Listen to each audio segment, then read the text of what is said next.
जो US Iran war है ना, nobody was thinking कि इसका इतना बड़ा इम्पैक्ट क्रिएट होगा, because nobody thought that Iran would really control over the strait. काफ़ी क्रिटिसिज्म हो रहा है कि जी पहले से ऑयल प्राइसेस तो कम थी, महंगा क्यों कर दिया. That's the right approach, pre-emptive approach, कि आपने एक पैनिक नहीं क्रिएट होने दिया. अब देख लें अभी भी जो ग्लोबल क्राइसिस आया हुआ है ऑयल की वजह से है. अभी जो आपके पास लोग आ रहे हैं जोल्टा बाइक लेने, तो इसमें को आपको कोई कुछ अरसे में कोई कस्टमर में कुछ नज़र आ रही है चेंज? सबसे ज़्यादा जो अडॉप्शन हुई वो जो स्कूटीज़ में है वो फीमेल क्लास में हुई. अगर आप पूरी बाइक एक तरफ कर लें और बैटरी, तो it's almost the same price. 5 साल की बैटरी है, लिथियम की लाइफ है, तो आपके तो पैसे 2 साल में पूरे हो जाते हैं जो सेव करते हैं, क्योंकि आप every single month you are saving 1/3. Let's suppose 20,000 का खर्चा था तो अब आपका 6,000 का खर्चा है. अगर आप 1 साल पे जाएं तो you have saved like 12,000 13,000 every month, तो आपने 1.5 लाख रुपए तो साल में सेव कर लिया. मैंने ओजी की बुनियाद रखी तो I had some vision in mind. वो ये विजन था कि मैंने पाकिस्तान को ग्लोबल स्टेज पर एक आईटी इलेक्ट्रॉनिक्स का टॉप नॉच कंट्री अप्रूव करवाना है. अस्सलामुअलैकुम, welcome to the new episode of startupreneur. आज हमारे साथ हैं उस्मान शेख साहब, जो कि चेयरमैन हैं ऊजी ग्रुप के. आप आईटी और ईवी और बहुत सारे वेंचर्स में हैं, तो welcome to our show ji. Thank you very much for coming. तो पहले तो ये बताएं कि ये जो जर्नी है आईटी की और फिर गेमिंग इंडस्ट्री और उससे फिर इंफ्रास्ट्रक्चर और सप्लाई चेन और इन चीज़ों की जो ट्रांजिशन है, तो ये तो बड़ा लंबा सफ़र है, तो ये कैसे हुआ? जी बिस्मिल्लाहिर्रहमानिर्रहीम, thank you for inviting me. इत्तेफाक से अभी जो माहौल बना हुआ है उसमें तो जो हमारा पॉडकास्ट है बड़ा राइट फिट हो रहा है because of the energy crisis जो पूरी दुनिया देख रही है. तो मेरा सफ़र जो है वो I am a computer science engineer from the background, and always in mind के मैंने जो है वो काम करना है आईटी में, इलेक्ट्रॉनिक्स में, because very quickly I jumped into NADRA headquarter. वहाँ पे इंटीग्रेशन का पूरा सिस्टम था जिसमें हमने मशीन रीडेबल पासपोर्ट पे काम किया, ड्राइविंग लाइसेंस पे काम किया, कियोस्क बनाए जो कि आपका जो है वो ID card can act as your paying bills and everything just like Emirates ID. तो वो उसमें क्या था, हार्डवेयर की इंटीग्रेशन भी थी. तो एक तो वहाँ से एक लीड मिली कि यार दिस इज़ समथिंग कि दुनिया जो है वो हार्डवेयर सॉफ्टवेयर की वजह से एक्सेल कर रही है. और पहले दिन से एक ही विजन था कि how I can contribute and make Pakistan proud on the global stage in IT and electronics. तो फिर मुझे मौका मिल गया नादरा से चाइना जाने का. चाइना में it was all hardware, Shenzhen becomes the factory for the whole world. तो वहाँ से तो पूरा क्लियर हो गया कि how to start with something and eventually moves on with the investments to diversify my portfolio. तो मैं जब चाइना से आया तो I started with the hardware Android tab. अच्छा. लेकिन उस टाइम पे पाकिस्तान में इंफ्रास्ट्रक्चर नहीं था, टेररिज्म अरूज पे था, इलेक्ट्रिसिटी के मसले थे, 2010 की बात कर रहा हूँ. तो फिर eventually I had to start with the software, Android operating system से उसकी ओएस डेवलपमेंट, फिर उसके ऊपर एप्लीकेशंस का काम शुरू कर दिया. देन स्टेप वाइज मुझे ट्रैक्शन मिली ऐप्स पे और गेम्स पे. तो वहाँ से जब मुझे ट्रैक्शन मिली and money starts coming in, then I started scaling it by engaging all the जिनको मैं जानता था कि यार आओ, आई नो द पैटर्न कि किस तरीके से जो है you can make $1 million company. So पहली $1 मिलियन कंपनी जब बनाई, उसके बाद फिर दूसरी बनाई, फिर तीसरी, करते करते 20 कंपनीज बाय 2018 हमने खड़ी कर ली, जो कि एक फार्मूले के तहत जो है इट स्टार्टेड ग्रोइंग.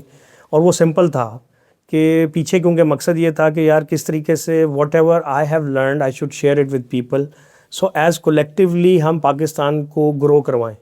और अगर हमने उन लोगों को एंटरप्रेन्योर्स में बिल्ड कर दिया जो कि रियल डिज़र्व करते हैं, क्योंकि they are doing some good job in good company, so if they become entrepreneurs, Pakistan का जो मिडिल लेयर तबका है वो राइज करेगा और उसकी वजह से पाकिस्तान इकॉनमी जो है वो स्ट्रॉन्ग होगी. Because that I have learn in China कि उन्होंने वहाँ पर वो चाइनीज़ जितने मिडिल क्लास के थे उनको रेस किया और पूरी वहाँ से गुर्बत को निकाला.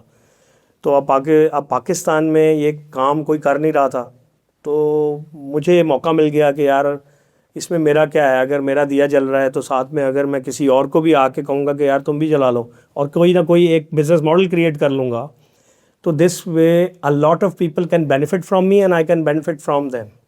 तो 2018-19 तक जो है वो मैं आईटी में रहा फोकस्ड। जब मेरा इंफ्रास्ट्रक्चर लाहौर, कराची, इस्लामाबाद में फैल गया तो मुझे था कि टेस्ला की एक सक्सेस हुई है और उसके बाद जो है वो पाकिस्तान में क्राइसिस आना शुरू हो गया पेट्रोल का, और ये जो आपका प्राइसेस थी काफ़ी ज़्यादा हुई, तो ईवी के ऊपर जो है ना वो फिर मैंने आहिस्ता आहिस्ता स्टेप लिया और 2021 में हमने बाकायदा जो है ईवी कंपनी लॉन्च कर दी। ज़बरदस्त जी। आई थिंक ये क्योंकि अगर हम अनफॉर्चुनेटली देखें ओवर द इयर्स, हमारे यहाँ आहिस्ता आहिस्ता बहुत सारा क्राफ्ट ख़त्म हो गया, बहुत सारी चीज़ें, क्योंकि लोगों ने अपनी जो स्किल थी वो आगे बांटी नहीं ऐसे है। ही है। और हालांकि अगर आप देखा जाए तो अगर हम अपने रिलीजन के हिसाब से भी देखें तो किसी को अच्छी बात बताना, किसी को अच्छी एग्जैक्टली, चीज़ सिखाना जो है एग्जैक्टली, वो नेकी है। एग्जैक्टली, और ये जो अभी इस वक्त का सप्लाई चेन का कॉन्सेप्ट है वो यही है कि आप अकेले ग्रो ही नहीं कर सकते जब तक आप एक पूरा इकोसिस्टम अपने साथ लेके नहीं चलते। exactly. So it's all about creating that momentum, creating that ecosystem that drives innovation, that drives the economy, that drives the people to stay motivated, stay consistent, stay hardworking. So वो जो पूरा आप एक चैनलाइज कर देते हैं लोगों को। देखिए मैं जब चाइना में था ना तो मुझे समझ आई कि यार we face the similar challenges. China has a lot of population, they have to solve their problem as a, कि इतनी पॉपुलेशन है उसको कैसे चैलेंज से अपॉर्चुनिटी में कन्वर्ट करें। तो सेम वे मैंने देखा कि पाकिस्तान में इतनी आबादी है और इनको कोई डायरेक्शन नहीं है कि इन्होंने करना क्या। आप सोचें, I am talking about back in 2010। अब तो आके गवर्नमेंट जो हैं वो इंक्यूबेशन सेंटर्स, कोवर्किंग स्पेसेस, ये सारा कुछ अब शुरू हो गया है। लेकिन 2010 में किसी का ये विजन नहीं था कि पाकिस्तान में लोगों को किसी प्लेटफॉर्म पर इकट्ठा किया जाए, वहाँ से उनको एक लॉन्चिंग पैड दिया जाए जिससे हम एक सक्सेस स्टोरीज खड़ी कर सकें। सो गवर्नमेंट तो अब आके जो शुरू हुई है वो काम मैं पिछले 12-15 साल से कर रहा हूँ, रेगुलरली कर रहा हूँ। लॉन्चिंग पैड प्रोवाइड किए, सक्सेसफुल एंटरप्रेन्योर्स खड़े किए, एक सक्सेस स्टोरीज क्रिएट की कि देखो अगर एक शख्स एक मिशन पे करके 20-30-40 लोगों को कंपनियां खड़ी करके दे सकता है तो आप लोग भी कर सकते हैं, पूरा पाकिस्तान कर सकता है। And this is my message, जो आपने भी कहा कि Islam is not a book of science, it's a book of science. कुरान जो है, कुरान जो है वो आपके लिए निशानियाँ हैं। तो अगर हम एज अ मुस्लिम अब अल्लाह की निशानियों पे गौर करें तो हमें समझ आ जाती है कि किस तरीके से एक चीज़ दूसरे से कनेक्टेड है। हम एक कनेक्टेड वर्ल्ड में रहते हैं लेकिन हम किसी को फ़ायदा नहीं पहुँचाते। तो मैंने वहीं से ये जो आपने बात की कि यार आपके पास एक भी कोई हदीस है तो आपने दूसरे को शेयर करनी है, तो मैंने उसी से इस्तदलाल लिया कि यार अगर मुझे थोड़ी सी भी एक चीज़ आती है कि ये चीज़ इस तरह करके किसी का बेनिफिट होता है तो दो, आपका तो कोई नुकसान नहीं है, बल्कि आपने तो इल्म को बांटा है। हमारे यहाँ ना लोगों के वो दिल जो हैं वो कि यार मैं अपने जो सीक्रेट चीज़ें हैं वो आगे क्यों बताऊँ, उससे मुझे क्या फ़ायदा होगा, और किसी को मैं क्यों सपोर्ट करूं। तो हमारे यहाँ कल्चर जो है वो टांगें खींचने का है। हम किसी को ऊपर जाता नहीं देख सकते क्योंकि हमें ये खौफ होता है कि हम पीछे रह जाएंगे। तो अगर हमने अपने ये खौफ उतार दें और एक दफ़ा फ़ैसला करें कि हमें एज पाकिस्तान राइज़ करना है, एवरीबडी शुड कंसिडर दिस कि मैंने अकेले राइज़ नहीं होना बल्कि मैंने अपनी पूरी कम्युनिटी को साथ ऊपर लेके जाना है। I think change is inevitable. अच्छा, ये देखें आप सॉफ्टवेयर में थे, मतलब वो पिक्सल से निकल के और मोबिलिटी में आना, मतलब हार्डवेयर में आना। जनरली तो हम देखते हैं कि जैसे कोई अगर एक फील्ड में एक्सेल करता है तो उसी को ग्रो करता रहता है। बहुत कम लोग ऐसे हमने देखे हैं जो अपना सेक्टर बदलते हैं और उस सेक्टर में भी वो बहुत सक्सेसफुल होते हैं। जी, तो इसमें क्या राज है? मैं उसमें यही कहूँगा कि देखें, overall it all depends on your vision. आपके जो you always have to go back the grass root के आपने जो भी चीज़ शुरू की, मैंने उसी की बुनियाद रखी तो I had some vision in mind.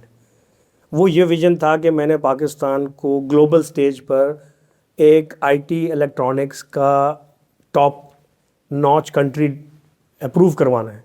तो लाजमी बात है, अगर मेरा वो विज़न है तो मैं सिर्फ एक चीज़ के ऊपर इक्तफा नहीं कर सकता था. When I able to create the economy in the IT world, तो मुझे लगा कि now I should jump into something जो कि अभी फ्यूचरिस्टिक है और चेंज आ रहा है. तो बेसिकली 2010 में भी मैंने ये देखा था कि शिफ्ट क्या आ रहा है दुनिया में. उस वक्त एंड्रॉयड टैब्स का, आईफोन का और एंड्रॉयड फ़ोन्स का शिफ्ट आया था. तो उस टाइम पे मैंने उसका सॉफ्टवेयर की डेवलपमेंट शुरू कर दी. 2014 से 18, 20, 21 से ईवी का शिफ्ट आना शुरू हुआ. और बहुत बहुत आसान इसलिए भी है क्योंकि I was always connected with China. मैंने उसको वो developing, as a developing nation देखा है. अब तो वो डेवलप कंट्री है. तो मैंने देखा अगर वो बिलियंस ऑफ डॉलर्स किसी चीज़ पे स्पेंड कर रहे हैं, it means this is the way to go. तो जब मैं चाइना में था, बड़ी इंटरेस्टिंग स्टोरी सुनाता हूँ कि हम ना विंडोज सी के ऊपर काम कर रहे थे, विंडोज़ के टैब के ऊपर.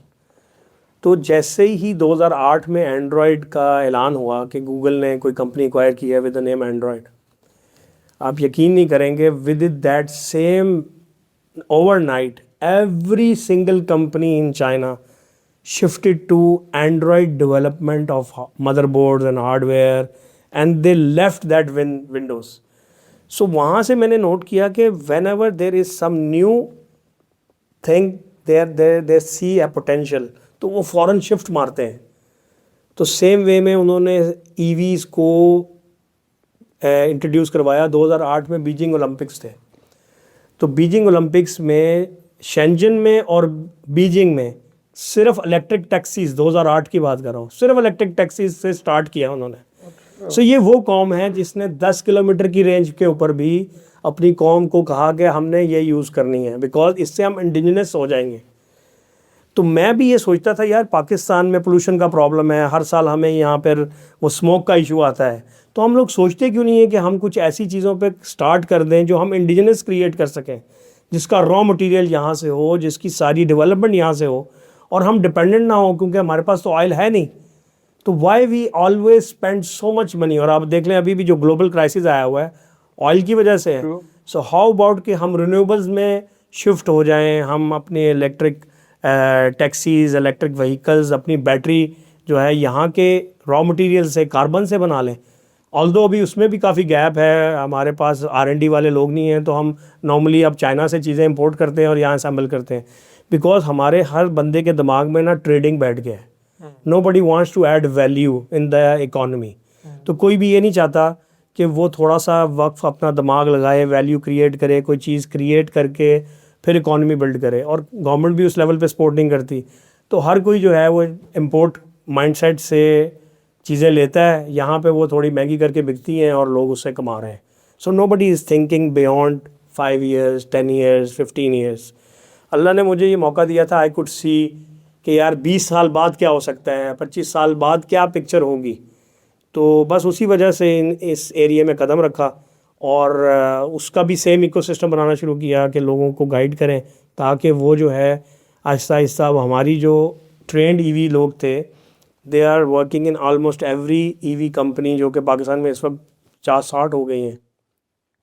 तो ये मतलब है, ये जो ईवी बाइक्स, टू व्हीलर पे आपने बहुत अर्सा पहले ये लेके आए, तो मतलब उस वक्त तो मेरे ख्याल है इतनी शायद यहाँ पे लोकल अभी मार्केट रेडी नहीं थी, और जब एकदम अब हम देखते हैं तो अब सड़क पे जी. बेताशा स्कूटीज और ये सारी चीज़ें जो नज़र आ रही हैं, तो ये इसके मतलब आप क्या देखते हैं नंबर्स पाकिस्तान में? जब हमने 2021 में स्टार्ट किया था, and when the last ex prime minister inaugurated, then we had the vision के 2030 तक पाकिस्तान ने कहा था एवरी सिंगल व्हीकल जो है उसमें 30% इलेक्ट्रिक व्हीकल्स होंगी.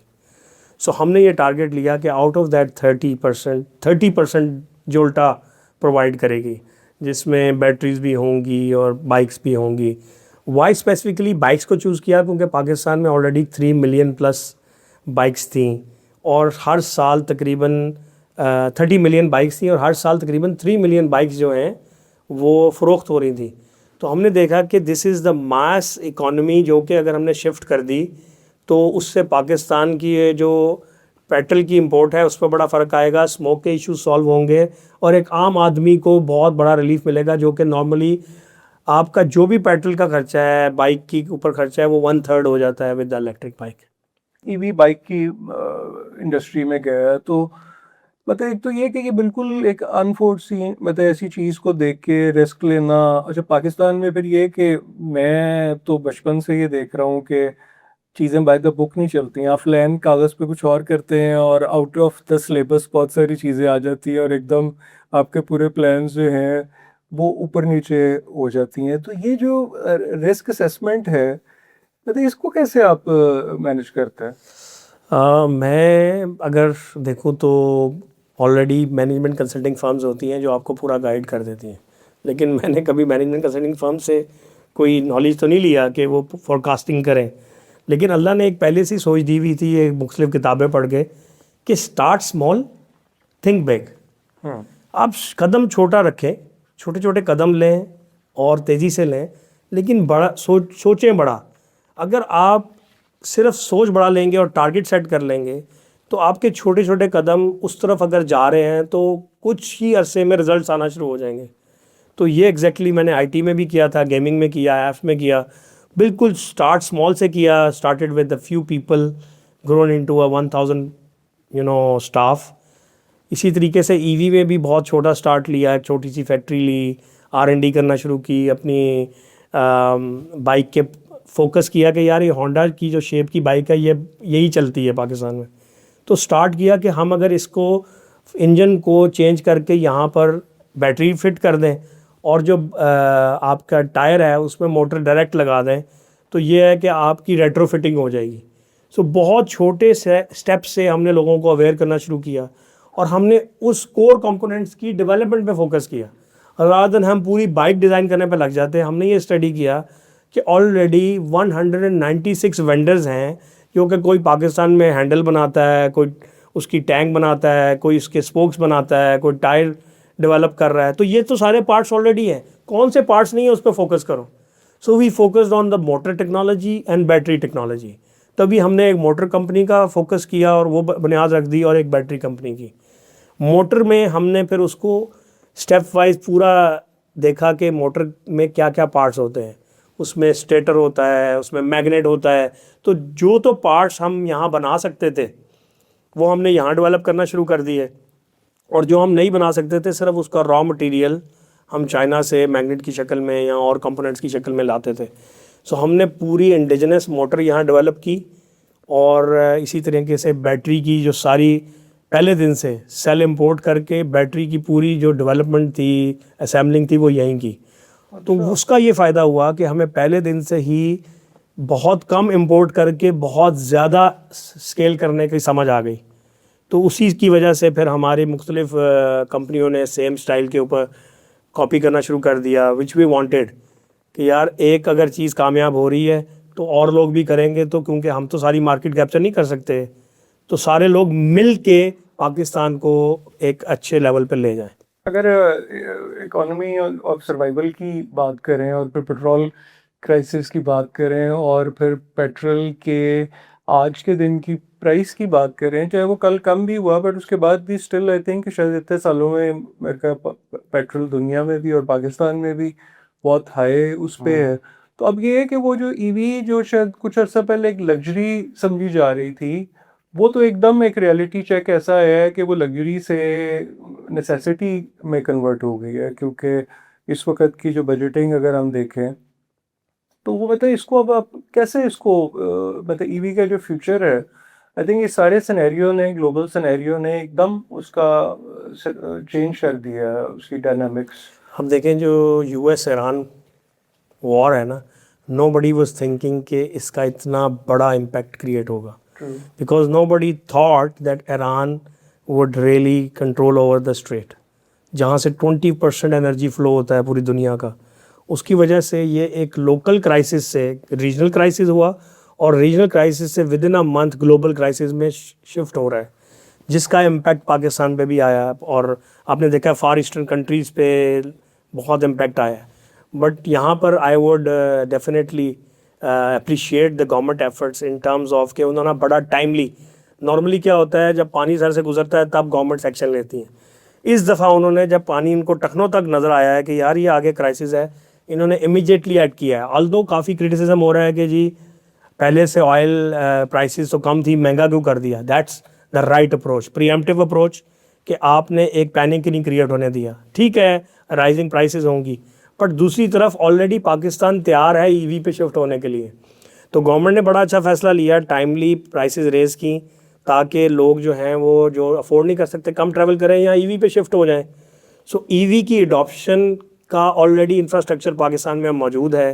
Anybody can buy electric bike, electric car, hybrid cars.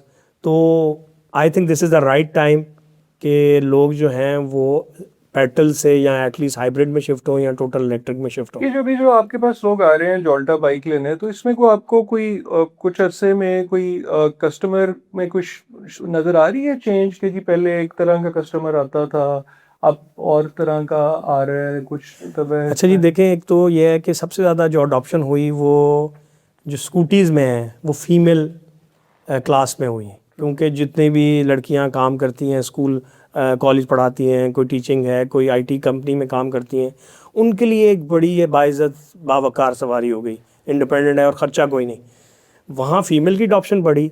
और जो बाकी होता क्या था कि लोगों ने अपने गार्ड को लेके दी हुई है, चौकीदार को लेके दी हुई है, कोई सौदा सलफ लाना है, किसी ने जो है अपना कम्यूट देखा कि यार मेरा 50-60 किलोमीटर का कम्यूट है, उसने ली हुई, कोई टीचर है, कोई गार्ड है, कोई, ये उस वक्त तक महदूद थी।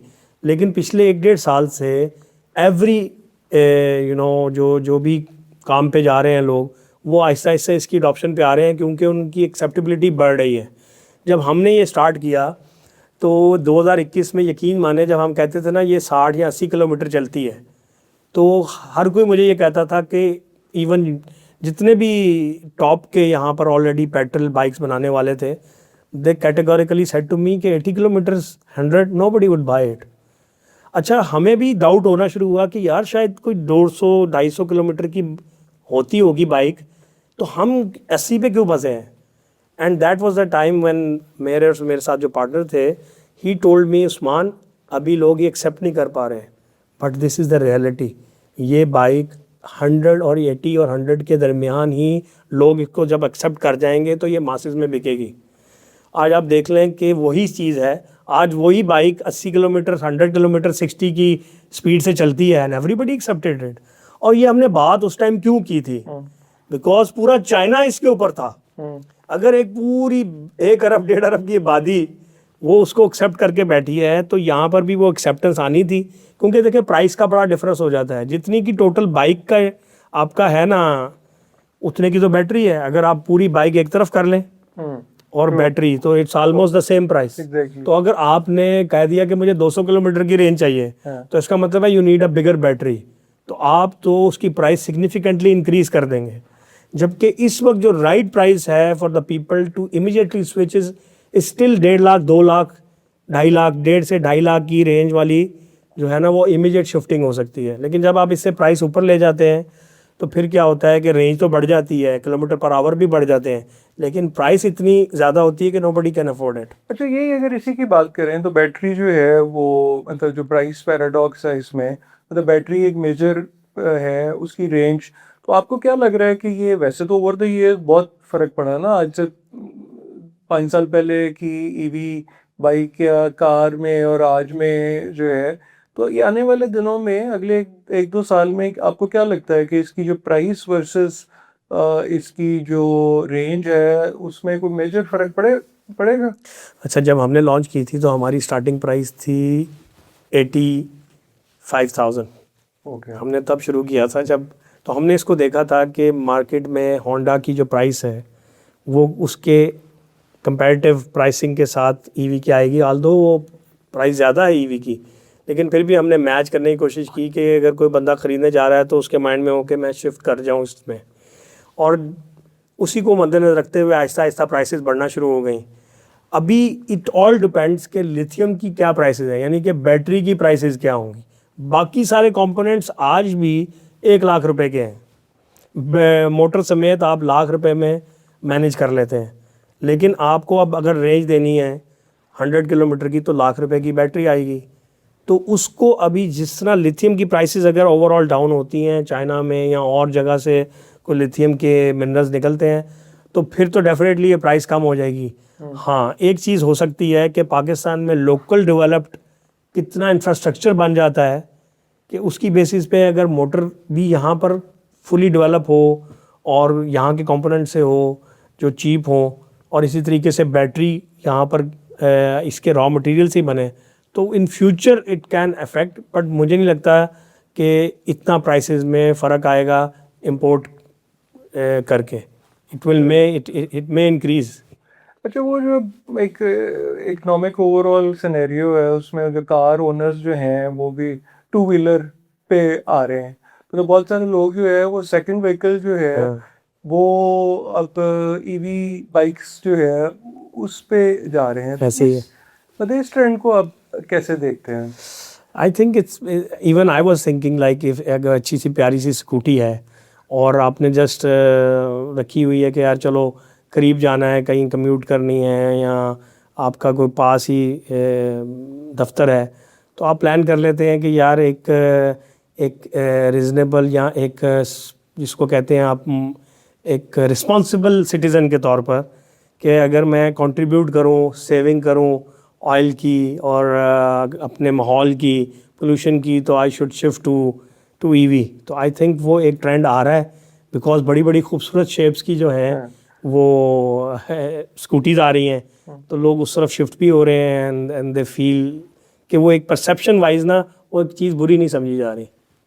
तो अच्छा, ये तो अब ये कि फ़र्क पड़ गया लोगों के बाइंग उसमें यूजेज में, तो मतलब वो जो फर्स्ट मूवर एडवांटेज है वो आप क्या देखते हैं कि आपको कितना वो मिला क्योंकि आपने शुरू किया? और फिर फर्स्ट मूवर एडवांटेज में हमें जहाँ तक तो जो, क्योंकि हमने रेट्रोफिटिंग की थी तो उसमें तो we are always ahead. Scooties में because scooties almost same time पे ही मुख्तलिफ और कंपनीज भी ले आई और वो पाकिस्तान में इंडिजिनस डेवलप ही नहीं हुई। उसका सारा जो फ्रेम है या सारी चीज़ें हैं वो चाइना से ही इंपोर्ट होती हैं, तो उसमें it was like an open competition for all. उसमें कोई ऐसी वैल्यू एडिशन क्रिएट ही नहीं हुई कि यहाँ पर लोकल फ्रेम बन रहा है स्कूटीज़ का, सारा कुछ चाइना से आता है। जब असेंबलिंग यूनिट्स लगे हुए हैं वो असेंबल करते हैं और सेल करते हैं। तो ये मतलब ईवी की अगर हम बात करें जनरली, तो मतलब मैं भी अगर इर्द गिर्द अपने लोग दोस्तों से बात करता हूँ, चाहे वो गाड़ी की बात भी हो, तो उसमें वो जो एक टेक्नोलॉजी के साथ उसका ट्रस्ट इंफ्रास्ट्रक्चर का भी कि मतलब लोगों को ये लगता है कि जी वो मतलब उसकी चार्जिंग के हवाले से कि जी आपने ऐसे डर ही रहता है कि रास्ते में बंद ना हो जाए, चार्ज कैसे होनी है। फिर उसकी रीसेल के ऊपर भी मतलब बहुत सारा एक है ना कि वो जी कहते हैं तो बैटरी ख़त्म हुई तो ऐसे ही है जैसे आपका एक पुराना मोबाइल है। तो मतलब इस सारे को मतलब आप एक मतलब है जो लोग अभी इस कश्मकश का शिकार हैं उनके लिए आप इसको कैसे एडवाइस करेंगे? आप देखें कि we have come a long way. Imagine the vision के 2019 में जब ये बात शुरू की और उसके बाद ड्राफ्ट प्रपोज़ल बना, फिर एक उसकी पूरी पॉलिसी मेकिंग हुई, फिर हमें 2 साल की स्ट्रगल के बाद हमने वो पॉलिसी कैबिनेट से अप्रूव करवाई। तो हमें ये पता है कि एक वक्त में लोग 80 किलोमीटर और 60 किलोमीटर पर आवर की स्पीड को एक्सेप्ट नहीं कर रहे थे। एक वक्त में अभी उनको रेंज एंग्जाइटी है। अभी आहिस्ता आहिस्ता क्या है कि आहिस्ता आहिस्ता क्योंकि दूसरी तरफ बंदे के जो है वो उससे पेट्रोल अफोर्ड नहीं होगा, पेट्रोल बाइक अफोर्ड करना, तो वो मजबूरी में उसकी आदत डलेगी। इसकी मिसाल लें कि मोबाइल जो है उसमें भी तो चार्जिंग ख़त्म हो जाती है, लेकिन क्या है आप जहाँ जाते हैं आप उससे कहते हैं यार ये ज़रा चार्जिंग तो कर दो। तो अभी वो वाला, क्योंकि मैंने चाइना में माहौल देखा हुआ है कि जो भी लोग जहाँ भी जाते थे पार्क करते थे वहाँ उन्होंने चार्जर्स साथ ही रखे हुए हैं, क्योंकि ये किसी भी होम चार्जर की तरह किसी भी प्लग में लग जाती है बाइक। तो उसमें ये था कि उन्होंने पूरी जो पार्किंग लॉट थी ना उसमें 7 तारें लगाई हुई थी, तो कोई भी जाता था वहाँ 7 बाइक चार्ज कर रहा है। किसी ने 10 मिनट के लिए भी कहीं पार्क किया है वो बाइक चार्ज कर रहा है, जैसे आप मोबाइल करते हैं। तो आहिस्ता आहिस्ता आपकी साइकी में यहाँ पर लोगों में वो ट्रेंड आ जाएगा, तो रेंज एंजाइटी ख़त्म हो जाएगी, क्योंकि आपने जहाँ भी जाना है वहाँ चार्ज कर लेनी है। और उसके बाद आपको पता है कि यार ये मैं 20 किलोमीटर ड्राइव कर लूँगा, 30 कर लूँगा, 40 कर लूँगा। I don't think so that would be a challenge. गाड़ियों में ये चैलेंज है, गाड़ियों में ये चैलेंज है कि वो नॉर्मल चार्जर से चार्ज नहीं होती। तो उसके लिए वो चार्जिंग स्टेशन चाहिए, या आपको एसी चार्जर चाहिए या डीसी चार्जर चाहिए, वो सेपरेटली इक्विपमेंट होता है जो लगता है। तो वहाँ पर इंफ्रास्ट्रक्चर रिक्वायर्ड है, चार्जिंग इंफ्रास्ट्रक्चर। जब तक अगर आप चाहते हैं कि अर्ली अडॉप्शन हो जाए टोटल ईवी कार्स की और रिक्शाज़ की, देन वी नीड के चार्जिंग इंफ्रास्ट्रक्चर हो। और इस वक्त this is a best opportunity, जो लोग मुझे सुन रहे हैं, जो एसएमई में कुछ सोच रहे हैं कि उन्होंने कोई नया काम करना है, तो वो एसी चार्जर्स का प्लान करें अपने, देखें कि पॉलिसी क्या है। अगर एसी चार्जर्स लग सकते हैं अपने जो भी उनकी शॉप है उसके बाहर, अगर वो लगाते हैं उसका कोई चार्ज रख सकते हैं। क्योंकि ये एक ट्रेंड था कि जितने मॉल्स थे, जितने दुनिया में मैंने ट्रैवल किया है, तो मैंने देखा है कि जहाँ जहाँ आपकी पार्किंग लॉट्स थी, आपकी ग्रॉसरी स्टोर्स हैं, किसी ने वहाँ पर एसी चार्जर लगाना आसान होता है। डीसी चार्जर बड़े वो स्पेसिफिक, आपको उसके लिए ग्रिड का पावर चाहिए, उसका प्रॉपर एक मैकेनिज्म है, वो तो proper charging station petrol stations की तरह लगेंगे। लेकिन AC charger is very convenient कि वो घरों में भी आप लगते हैं, वो आप किसी ना किसी मार्केट में मुख्तलिफ शॉप्स में वो प्लान कर सकते हैं। कोई ना कोई उसका अगर गवर्नमेंट मैकेनिज़्म दे दे तो वो एक बहुत ज़बरदस्त चीज़ हो सकती है कि मुख्तलिफ एसी चार्जेस आपके हर जगह अवेलेबल हैं, आपने गाड़ी चार्ज कर ली है। अच्छा, एक क्विक सा कंपैरिजन, अगर कॉस्ट बेनिफिट एनालिसिस देखें तो मतलब एक बाइक पे बैटरी जो है अगर 3-4 साल चलती है, तो वो 3-4 साल में पेट्रोल की सेविंग वर्सेस वो बैटरी की जो कॉस्ट है, वो is it a good business? जी जी, देखें, अगर आपकी आज 5 साल की बैटरी है, लिथियम की लाइफ है, तो आपके तो पैसे 2 साल में पूरे हो जाते हैं जो सेव करते हैं, क्योंकि आप every single month you are saving 1/3। अगर आपका लेट्स सपोज 20,000 का खर्चा था, तो अब आपका 6,000 का खर्चा है। अगर आप 1 साल पे जाएं तो you have saved like 12,000 13,000 every month. तो आपने 1.5 लाख रुपये तो साल में सेव कर लिया, और 2 सालों में आपने 2.5 लाख, तो आपने बाइक की तो अपनी कॉस्ट पूरी निकाल ली। उसके बाद तो आप बोनस पे चल रहे हैं।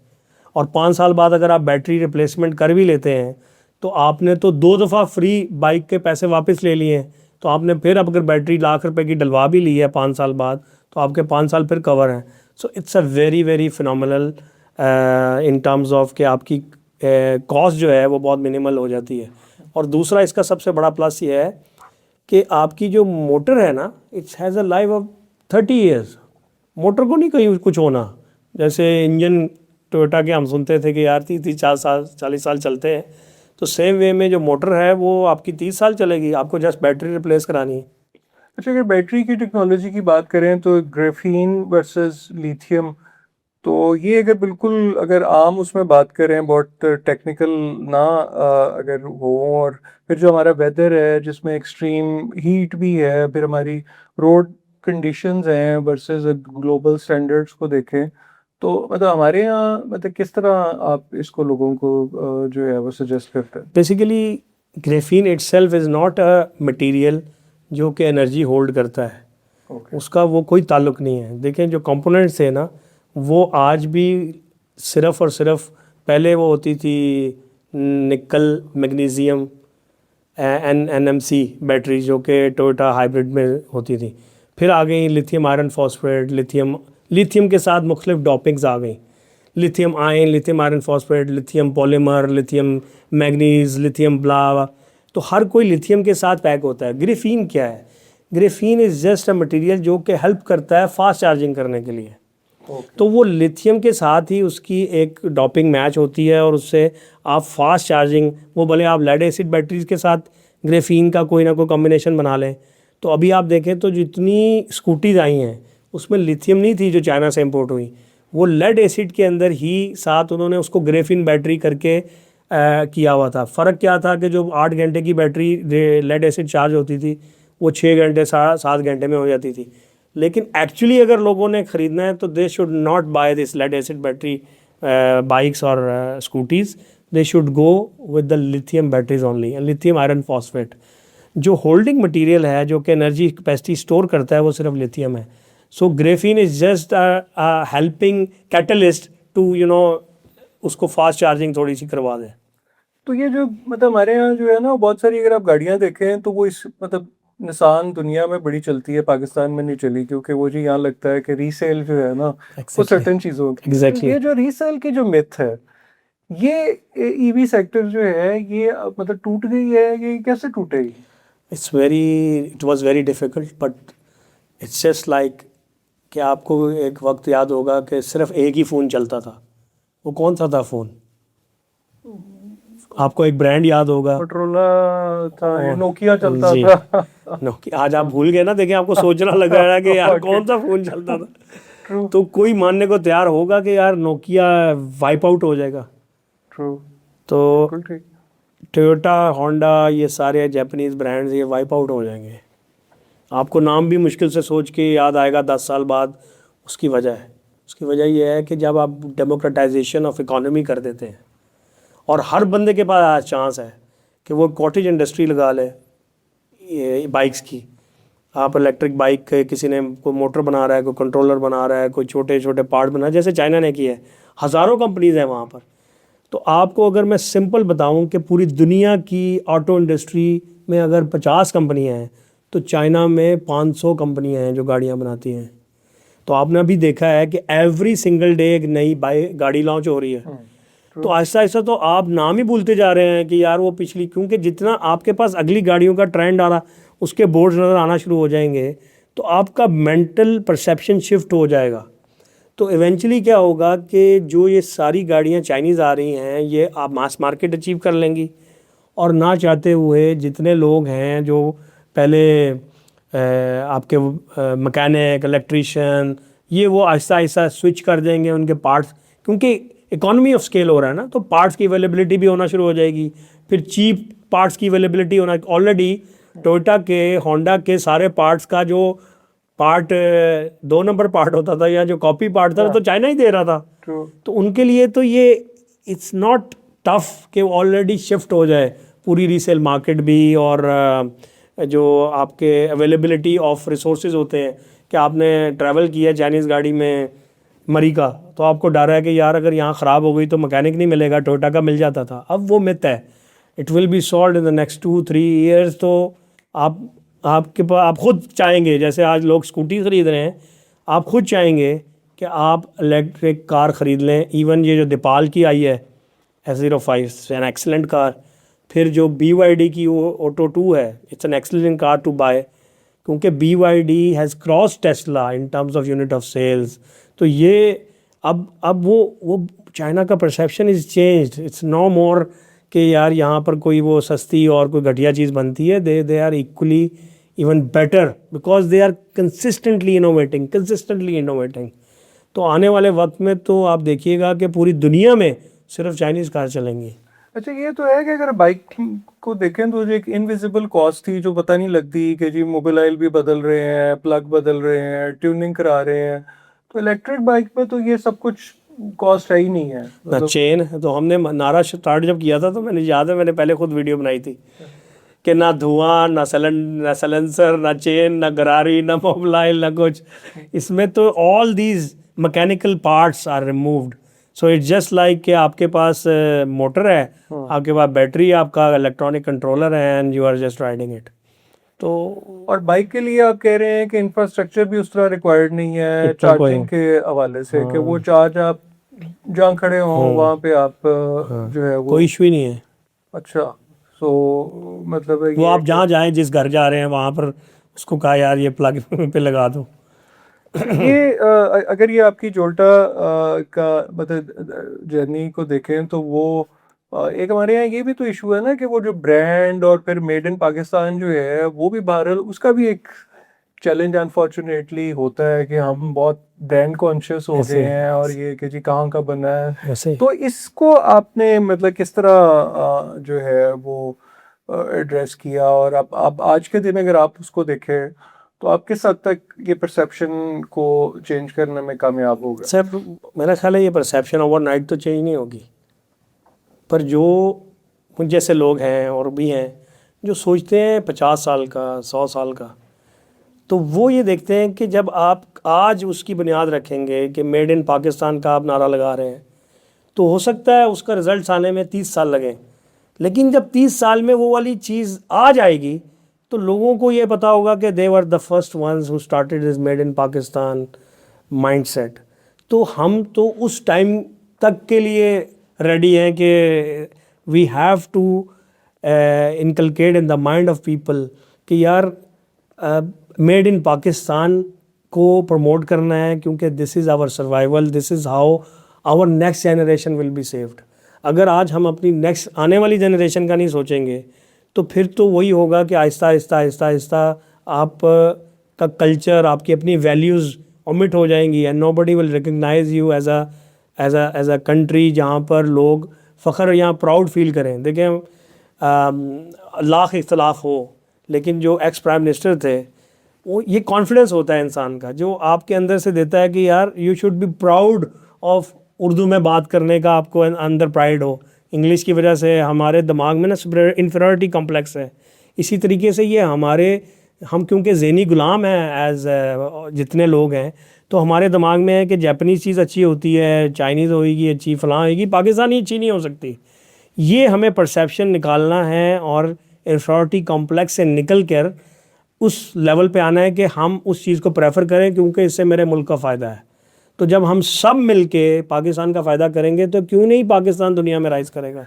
अच्छा, ये बड़ी अच्छी आपने बात की, लेकिन आजकल अगर आप जनरली लोगों को देखें तो लोग ऐसे बिजनेसेस में जाने की बात करते हैं कि जिसमें क्विक ओवरनाइट पैसे वाला, कि ऐसे होता नहीं है, बहुत रेयर हो सकता है, शॉर्ट टाइम के लिए हो सकता है, always it's a long term thing.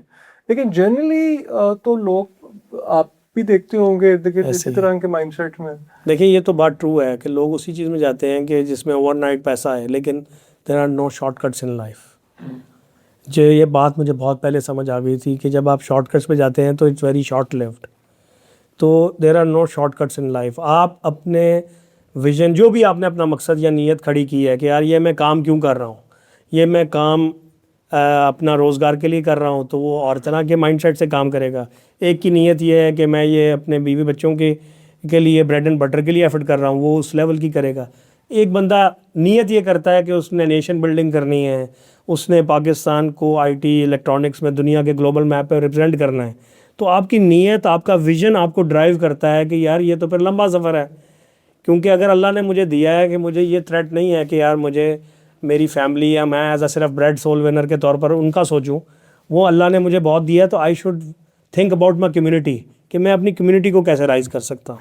अच्छा, ऑटोमोबाइल की ओवरऑल सेक्टर की बात करें तो इसमें लोकलाइजेशन वर्सेस इंपोर्ट की बहुत बात होती है ना। बहुत सारी कारें, ऐसी कंपनियां जो यहाँ लगी हैं जिन्होंने एग्रीमेंट किए कि जी वो एक सर्टेन टाइम फ्रेम में लोकलाइजेशन पे आ जाएंगी। हम आज भी देखते हैं कि वो इंपोर्ट पे बहुत ज़्यादा डिपेंडेंट है।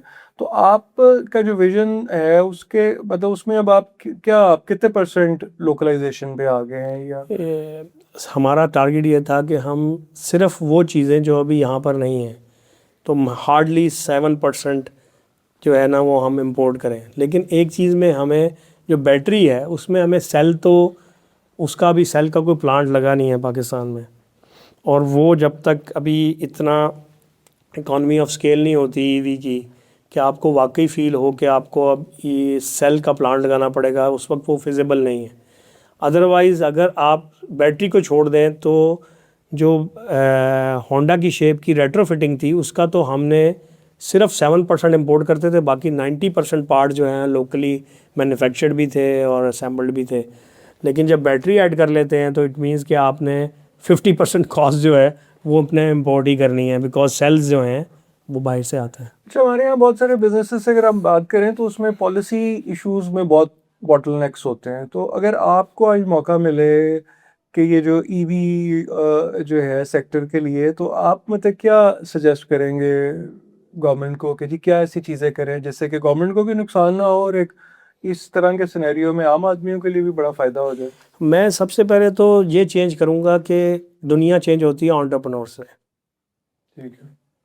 वो किसी सेठ से चेंज नहीं हो सकती, वो किसी ट्रेडिशनल बिजनेसमैन से चेंज नहीं हो सकती, वो एंटरप्रेन्योर ही चेंज ला सकता है।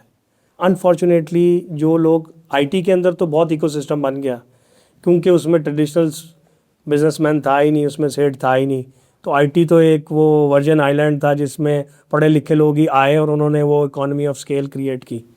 पर हम जैसे लोग जिन्होंने शिफ्ट किया कि हम मुल्क की तकदीर बदलने के लिए ईवी एनर्जी, तो उसमें क्या होता है, उसमें पॉलिसी उन लोगों को सामने रख के नहीं बनाई जाती जो कि इनोवेट करके मुल्क की तकदीर बदल सकें।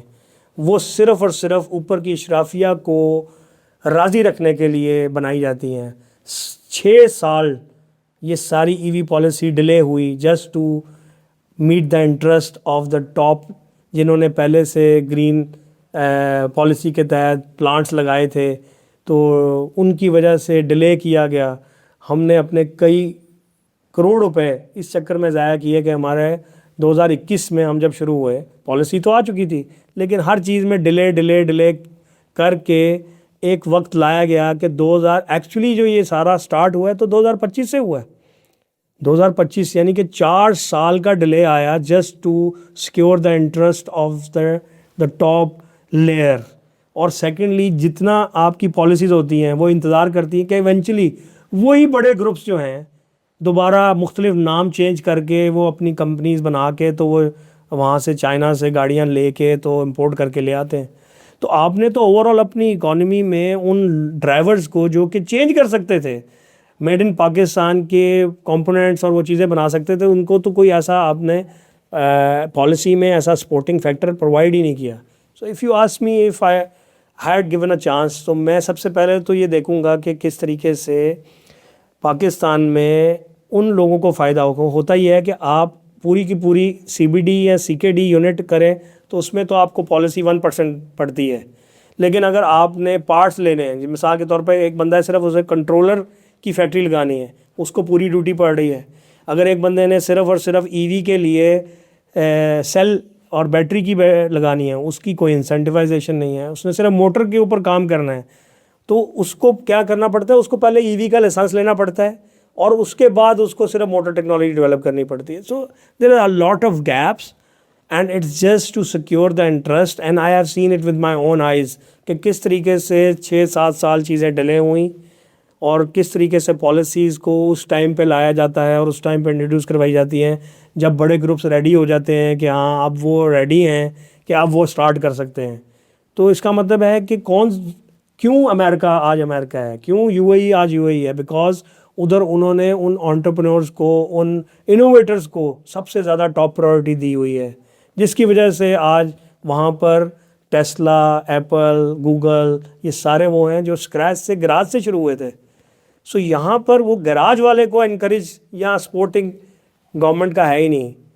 यहाँ पर वही है कि जिसके पास पैसा है वही और पैसा बना सकता है, उसके पास सिस्टम है, and this is how things are going. So that needs to be changed. अच्छा, आज के दिन भी आपको लगता है कि ईवी और सोलर और ग्रीन एनर्जी के ऊपर सीरियस, क्योंकि कल मतलब आयरॉनिकली टीवी पे एक तरफ तो पेट्रोल क्राइसिस की खबरें चल रही थी, दूसरी तरफ ये चल रहा था कि जो ग्रीन मीटर है उसकी पॉलिसी चेंज हो गई, तो यानी एक तरफ हम सोलर को डिस्करेज कर रहे हैं इस क्राइसिस में भी, जहाँ पे कि शायद सोलर को बहुत ज़्यादा प्रमोट करना चाहिए, क्योंकि हमारा बहुत सारा फ्यूल तो हमारी इलेक्ट्रिसिटी बनाने में भी इस्तेमाल हो रहा है।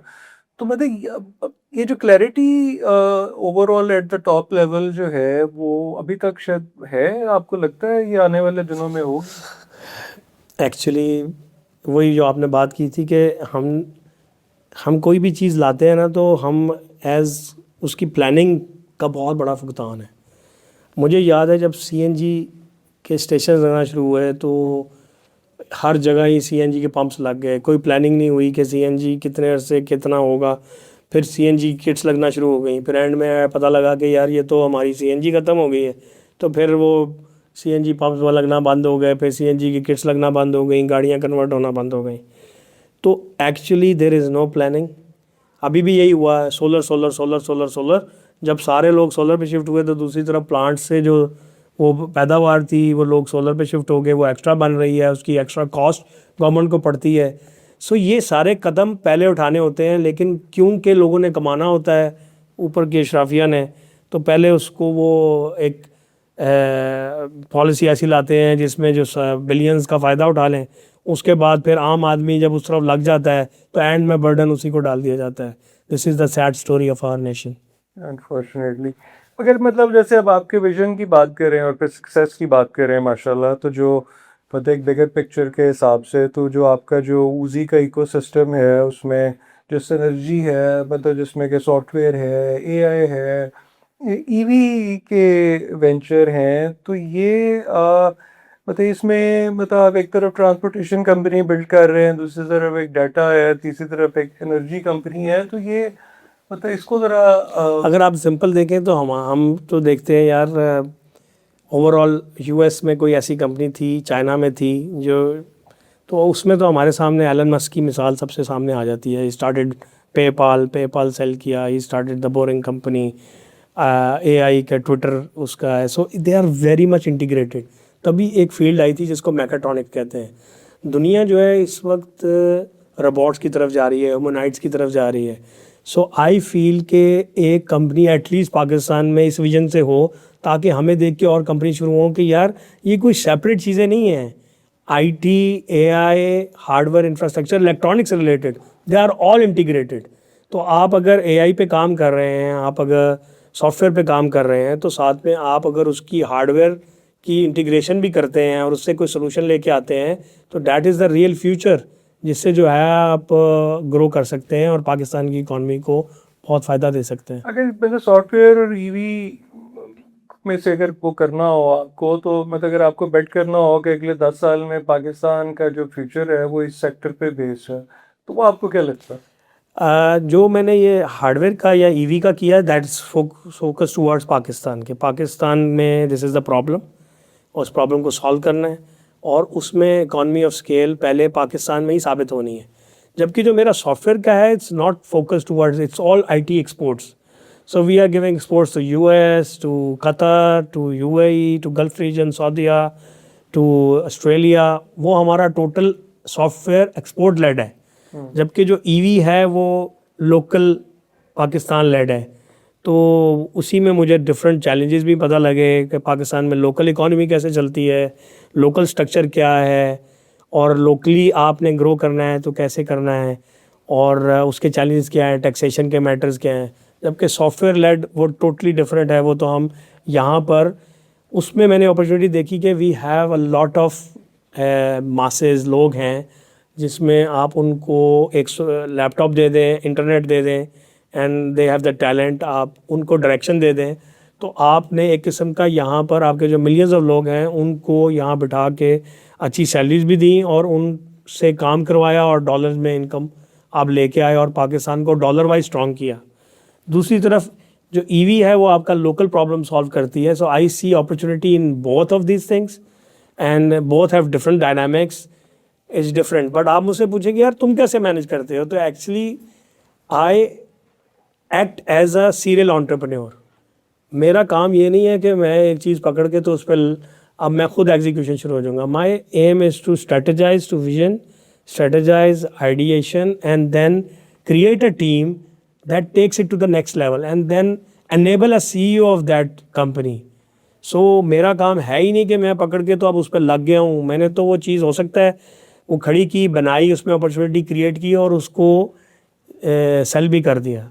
तो मैंने ऐसे कई किया है, कई कंपनीज़ को मैंने सेल कर दिया है, कईयों को जो है वो एक्वायर कर लिया है, कईयों को एक्वायर करवा दिया है. So it's just like this to enable people, to help them कि वो सही डायरेक्शन पे चल जाएं और उनकी एनर्जीज़ को चैनलाइज कर दूं कि यार ये डायरेक्शन है, आप ये लें और आगे. अल्लाह ने मुझे बहुत कुछ दिया है कि नेक्स्ट क्या आ रहा है. नेक्स्ट एआई के ऊपर आजकल मैं बहुत काम कर रहा हूँ. तो एआई के अंदर जो है अपने जो है वो लोकल सॉवरन एआई के ऊपर जो है आजकल सबसे पहले तो मैं ओजी का एआई क्लाउड बना रहा हूँ, जिसमें फोकस यही है कि आपका अपना जितने मेरे लोग हैं, how can I replace them with AI agents. तो अभी we are going to hire our first employee, AI employee. अच्छा, जिसका पहला हम नाम ही ओजी होगा.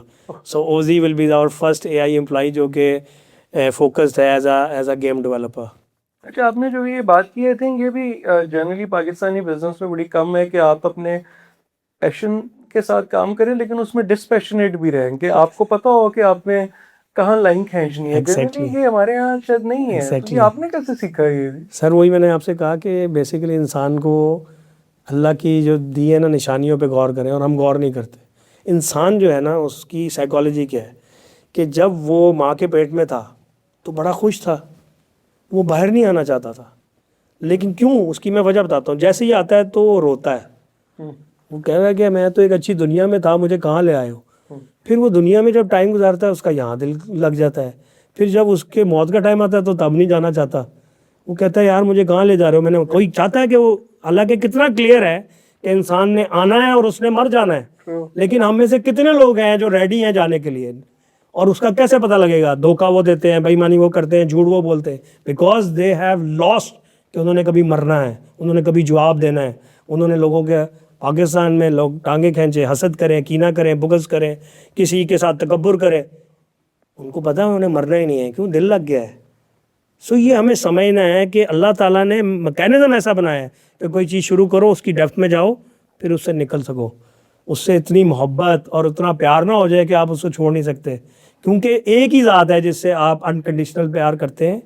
और वही शर्त है अल्लाह ताला की एक मोमिन के लिए कि तुम में सबसे महबूब अगर मेरे अल्लाह और अल्लाह का रसूल नहीं हो जाता, तुम्हारे माँ बाप, बहन भाई, हर एक से, बच्चों से, तो यू आर इन जेपडी। तो अगर हमें इस चीज़ पे यकीन ही नहीं है कि हमने किसी चीज़ में डूबना है और उससे निकलना है, तो फिर हमें मोहब्बत है। और इसके लिए एक किताब है, हु मूव्ड माई चीज़, ये लोग लाजमी पढ़ें।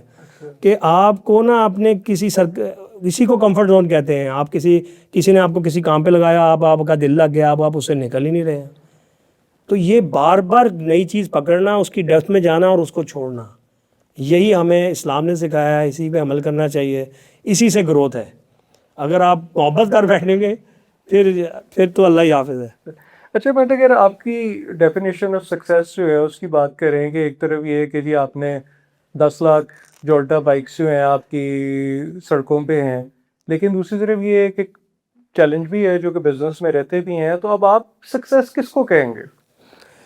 मैं बड़ा सोचता हूँ इसके ऊपर कि सक्सेस क्या है। मैं समझता हूँ कि सक्सेस आप अपने साथ अपनी कम्युनिटी को कितना सक्सेसफुल करते हैं, this is the real success. अगर आप अपने साथ अपने बहन भाइयों को, अपने हल्का अहबाब में, अपने रिश्तेदारों को कितना हेल्प करते हैं कि वो सक्सेसफुल हों, I think that's the real success. और इसी को कहते हैं कि दिए से दिया जलाना।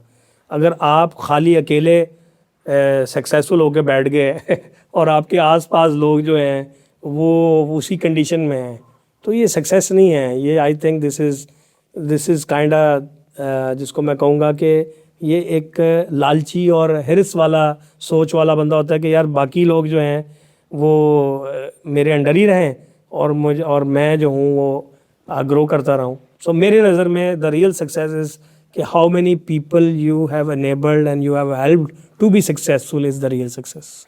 आखिर में जो हमारी यूथ जो ये प्रोग्राम देख रही है उसको आप क्या गाइड करेंगे कि उनकी, क्योंकि सक्सेस, बिजनेस डेवलपमेंट, गोल्स बड़े उनके डिफरेंट तरह के माइंडसेट है, तो उनको आप क्या गाइड करेंगे?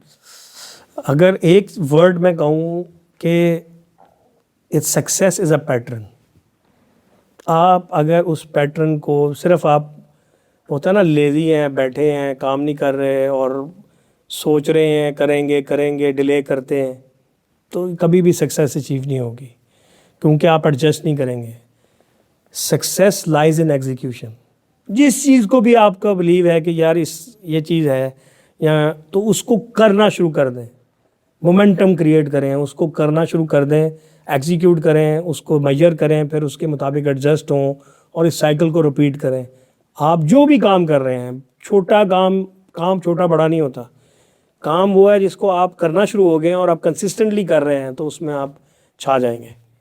थैंक यू वेरी मच जी, आपने टाइम निकाला। और again I am really impressed, आपकी विजन, आपकी the way you have grown over the years. और आई थिंक कि शायद हम सब के लिए ये बड़ा सबक है कि कैसे हम अब अपना विजन और अपना बिलीफ सिस्टम को अगर सही रखें तो स्काई इज़ द लिमिट। तो thank you very much for taking your time. Thank you so much. और I really enjoyed the conversation we had before starting this podcast. तो आपके बारे में पता लगा and I felt happy कि मैं उस बंदे से मिला हूँ कि who started यहाँ, जिसने पाकिस्तान में कोई चीज़ इंट्रोड्यूस करवाई थी और फिर जो आपका ये मिशन है पिंक रिबन वाला, it's really appreciable. और I wish you all the best for your future goals and I hope कि अब हम इसके बाद कोई ना कोई मिलके भी प्लान करेंगे। जरूर इंशाल्लाह, बिल्कुल इंशाल्लाह जी। थैंक यू वेरी मच जी, थैंक यू।